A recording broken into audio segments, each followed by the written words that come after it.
expressed are not those of Town Square Media or station advertisers.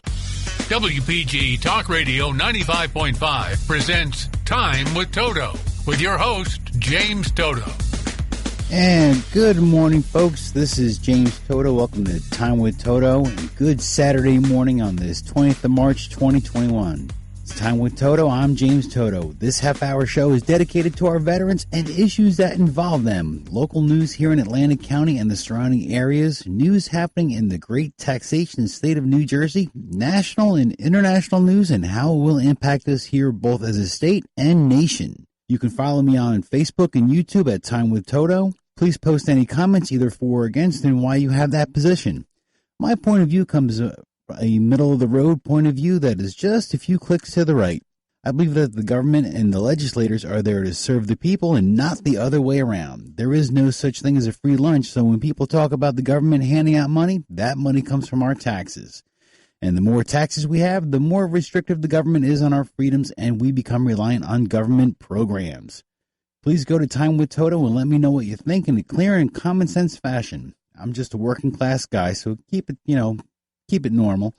A blue-collar worker, and I would like to think that I represent a common-sense logic that most people have. If you agree or disagree, let me know at Time with Toto, since this is our voice and common-sense discussions lead to solutions. As my wife says, either you're part of the solution or part of the problem. Do not be part of the problem. And leading off this week, as we usually do, is veterans issues. And the VA has decided to start replacing some of their top leadership, which hopefully will serve the veterans better. And if you do know a veteran that does need any kind of health care issue, please refer them over to the VA. We do have offices here in Northfield, Rio Grande, and Vineland in our South Jersey area. COVID vaccines are still rolling out for those 65 and older. So if you know a veteran that does need a COVID vaccine, please let them know to enroll at the local clinic.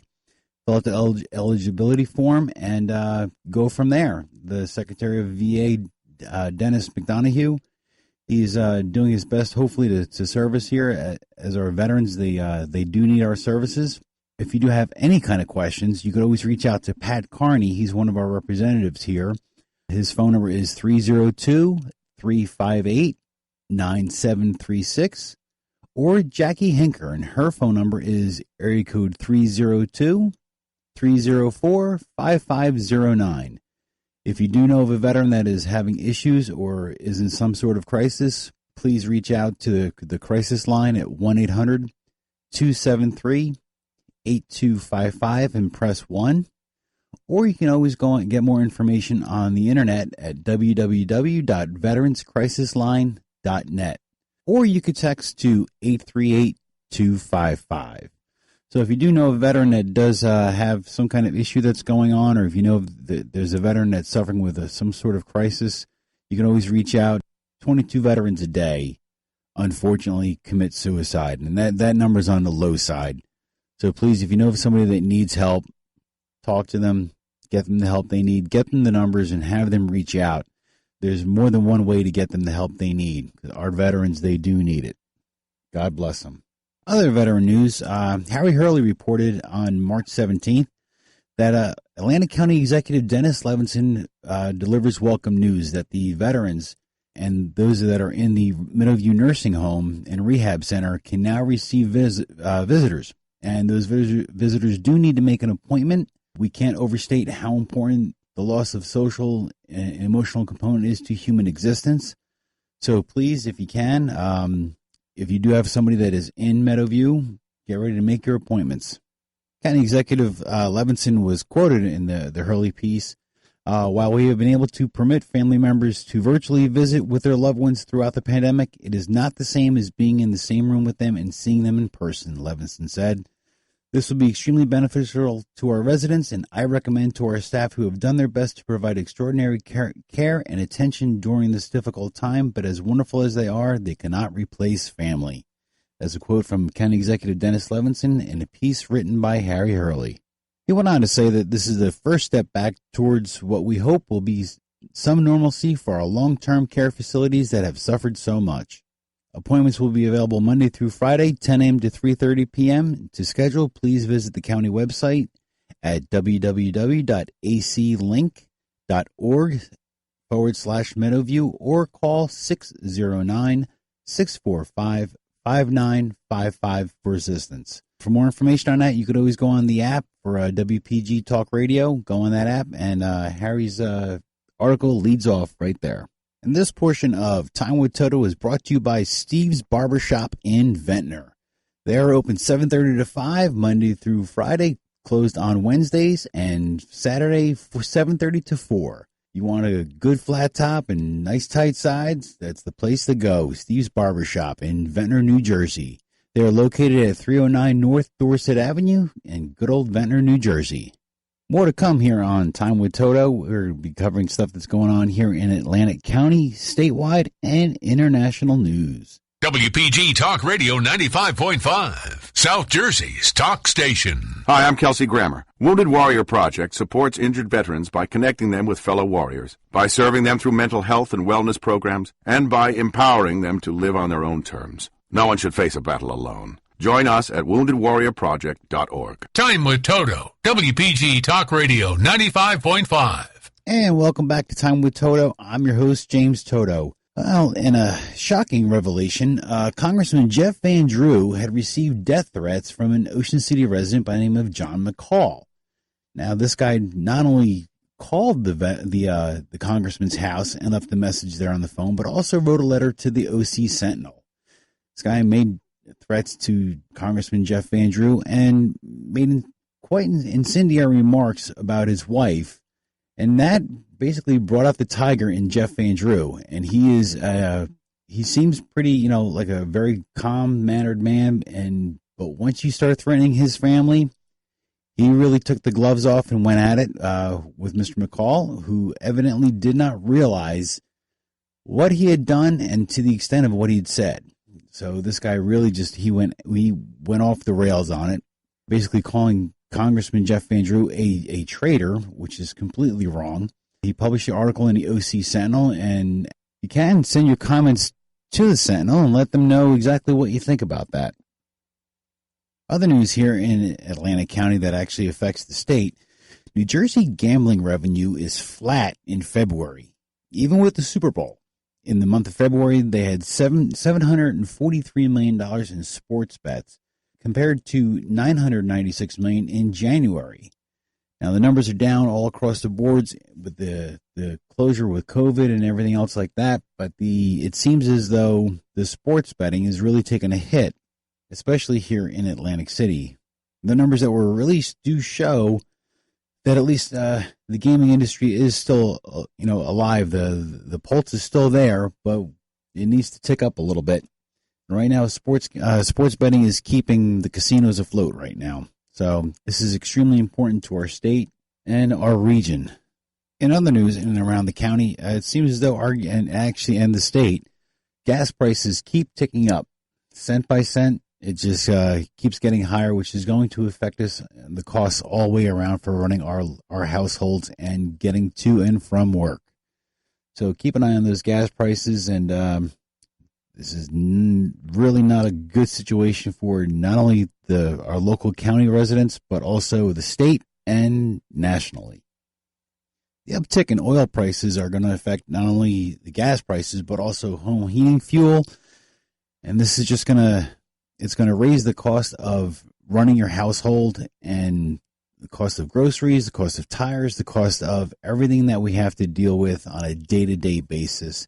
It's just going to continue to get worse until this gets under control. And with the way things are going at the national level, it doesn't seem as though it's going to get any better. And we're going to take a quick commercial break, and we'll be right back. Thank you for listening to Time with Toto. WPG Talk Radio 95.5, South Jersey's talk station. So what is Talk with a Purpose? It's a lively, informative, #1 rated talk show on Saturday morning. Hi, this is John DeMasi. Join me and my guests every Saturday from 9 a.m. till noon for Talk with a Purpose, heard right here on WPG Talk Radio 95.5.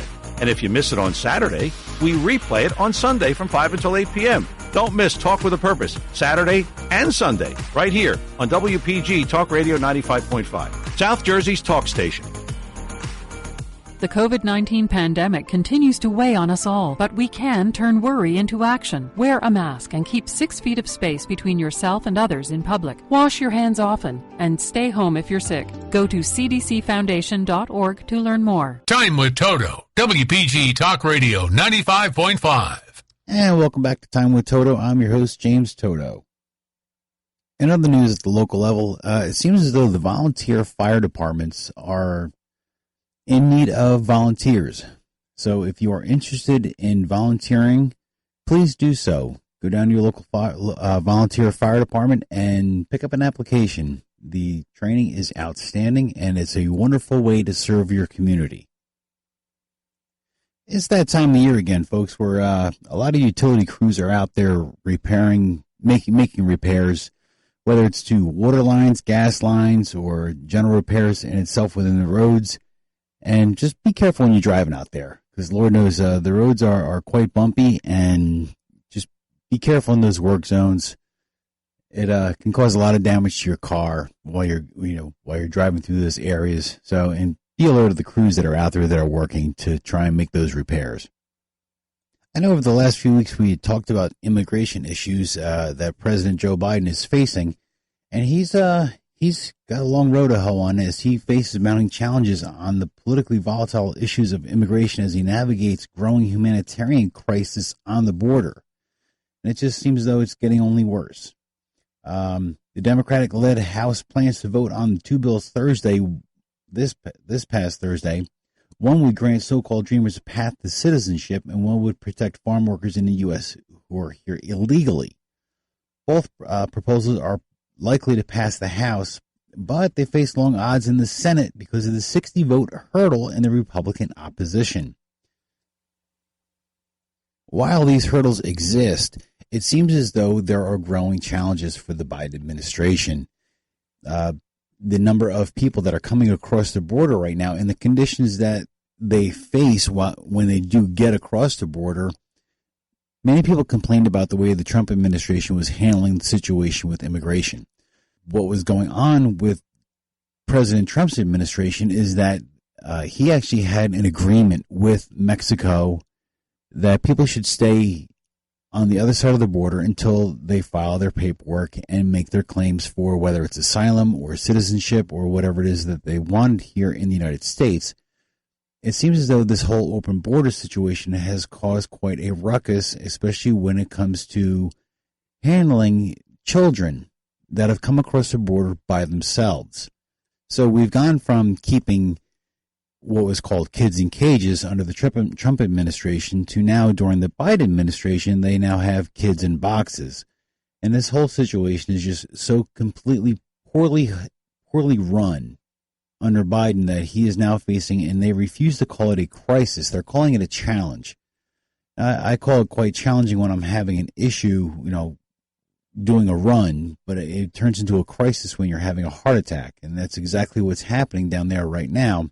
Where Texas, as we discussed this last week, Texas has basically ordered 500 National Guard troops to go down to the border to help support Border Patrol. The folks that are trying to come across really, and this is what boggles my mind, is they're all wearing these T-shirts calling out to President Biden. I don't understand this. I don't agree with it. I don't want to see this escalate into something that the United States cannot handle. And right now, with unemployment and everything else that's going on and the health issue that's going on here in the United States, I do not understand how this is getting to the point that it's getting to. Folks are coming across with COVID.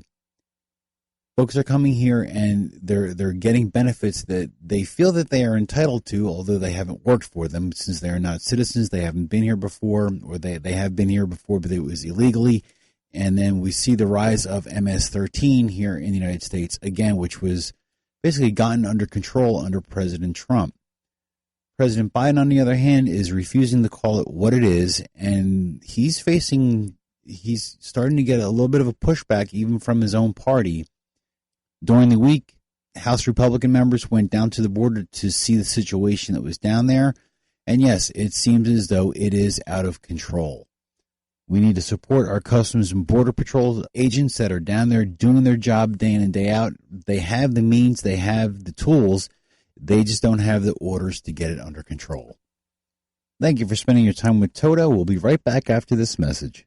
WPG Talk Radio 95.5, South Jersey's talk station. Think your child might have swallowed the wrong medication, gotten into your household products, had a reaction to a bite or a sting? Call the Poison Helpline first for fast, free advice from medical professionals. Call 1-800-222-1222 anytime, anywhere. Save the number, save a life. Brought to you by the U.S. Department of Health and Human Services. Time with Toto, WPG Talk Radio 95.5. And welcome back to Time with Toto. In international news, it seems as though several European countries are experiencing a new surge in coronavirus infections, while a number have also suspended use of the Oxford AstraZeneca vaccine over safety concerns. What they're concerned with is the possible cause of clots, and these blood clots can be fatal. Danish health authorities on Thursday of the week prior suspended all AstraZeneca vaccinations for 2 weeks after a 60-year-old woman who had been vaccinated formed a blood clot and died. The move follows reports of serious cases of blood clots among people vaccinated with the AstraZeneca's COVID-19 vaccine. In a statement, the Danish health authorities had stated cautiously that it has not been determined at the time that there is a link between the vaccine and the blood clots. Norway soon followed suit, suspending all AstraZeneca vaccinations. Austria had also announced that it suspended the use of the batch of the AstraZeneca vaccines after a 49-year-old nurse died of severe blood coagulation problems days after receiving an anti-COVID shot. 4 other European countries, Estonia, Latvia, Lithuania, and Luxembourg, have also suspended the use of vaccines from this batch, which were sent to 17 European countries and consisted of 1 million jabs. Other countries, including France, have said they will continue to administer the vaccine, citing the EU drug regulators' ruling that the AstraZeneca jab was still safe to use. French Health Minister Olivier Véran said on Thursday he had consulted with French Medicines Agency, which said there was no need to suspend vaccinations. In other news in Europe, Europe's fight to secure COVID-19 vaccine supplies intensified on Thursday when the European Union warned drug companies such as AstraZeneca that it would use legal means or even block exports unless they agreed to deliver shots as promised. The EU, whose member states are far behind Israel and the United Kingdom and the United States in rolling out vaccines, is scrambling to get supplies just as the West's biggest drug makers slow deliveries to the bloc due to production problems. As the vaccination centers in Germany, France, and Spain canceled or delayed appointments, the EU publicly rebuked Anglo-Swedish drug maker AstraZeneca for failing to deliver and even asked if it could divert supplies from Britain. European Council President Charles Michel said in a letter to 4 EU leaders that the EU should explore legal means to ensure supplies of vaccinations it contracted to buy if negotiations with companies over delayed deliveries are unsuccessful. In other international news, 7 rockets were fired at a U.S. base, Al-Balad Air Base, that houses American troops in Iraq. 5 hit civilian area not too far from there. 5 of those rockets that hit the civilian area, they missed the base and hit that area, and local news reports on social media showed a roof with a large hole blown in it.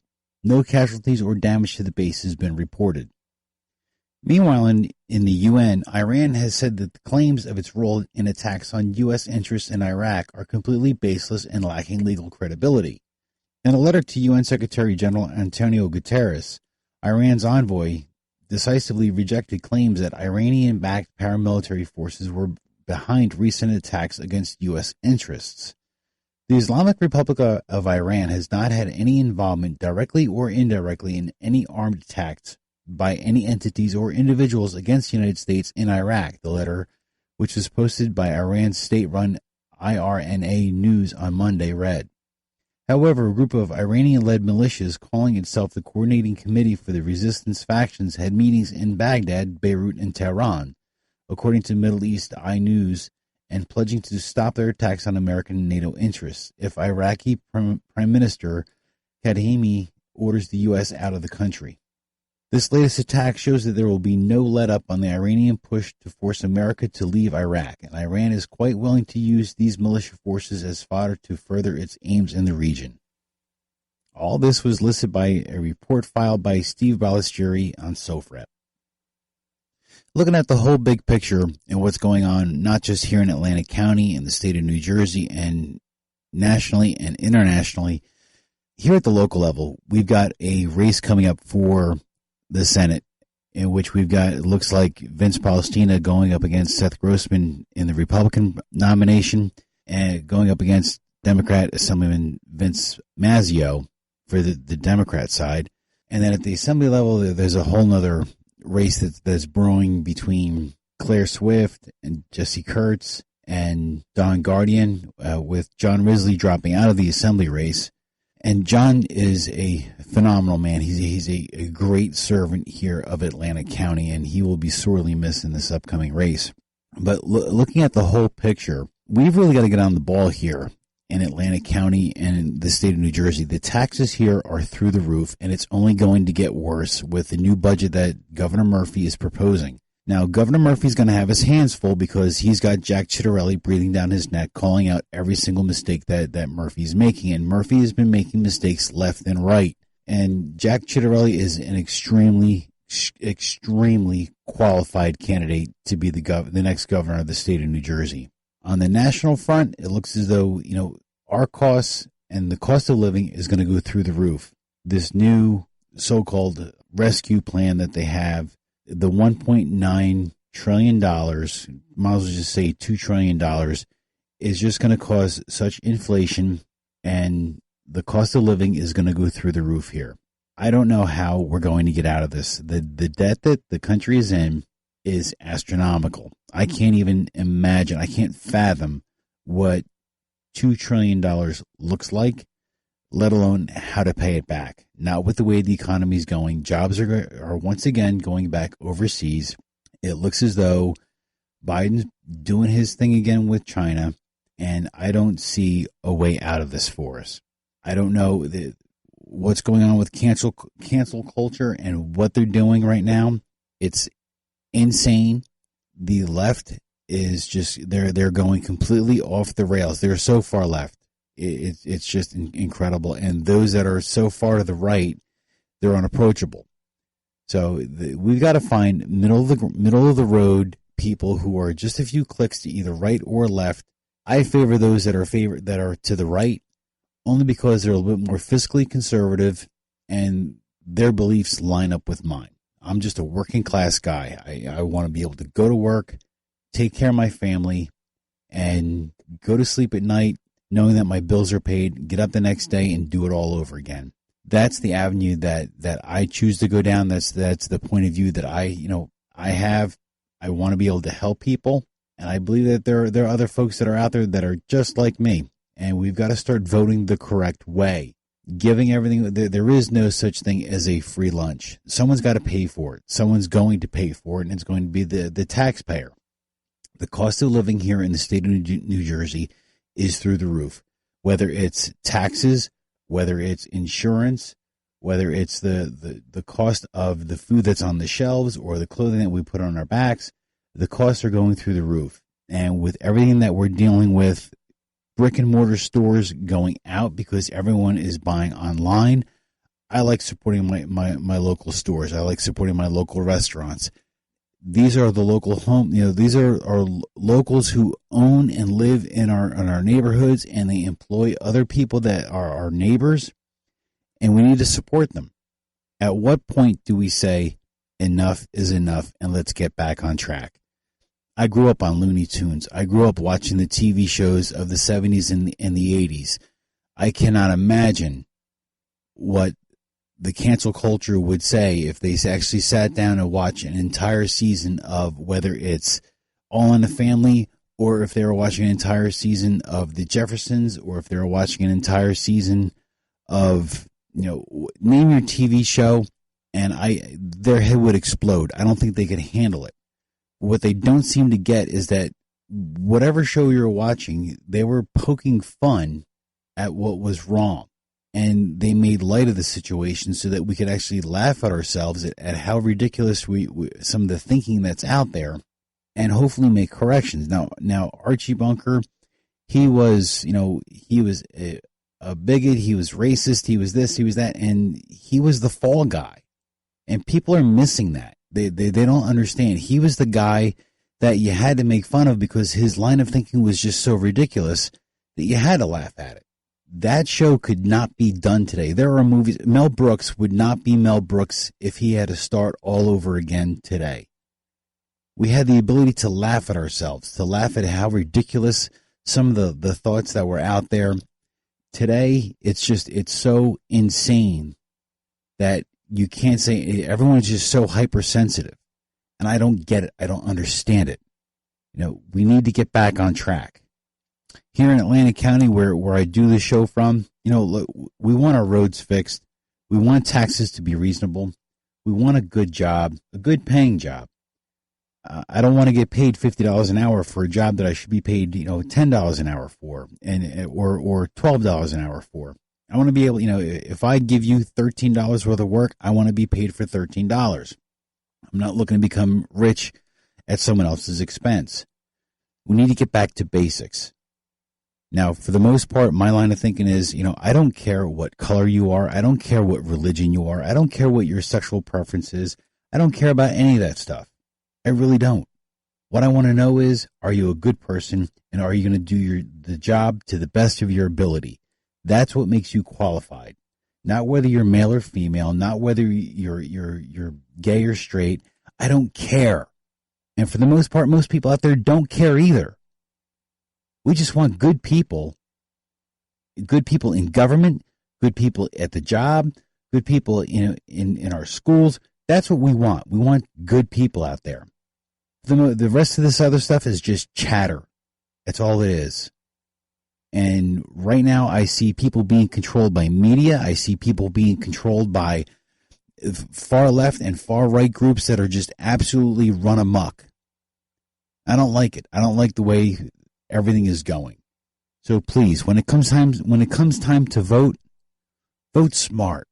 Vote for those who have the same ideals as you, not just on a party line, but as the standard bearer for what you actually believe in. I don't believe in communism. I don't believe in socialism. I don't believe in any of that stuff.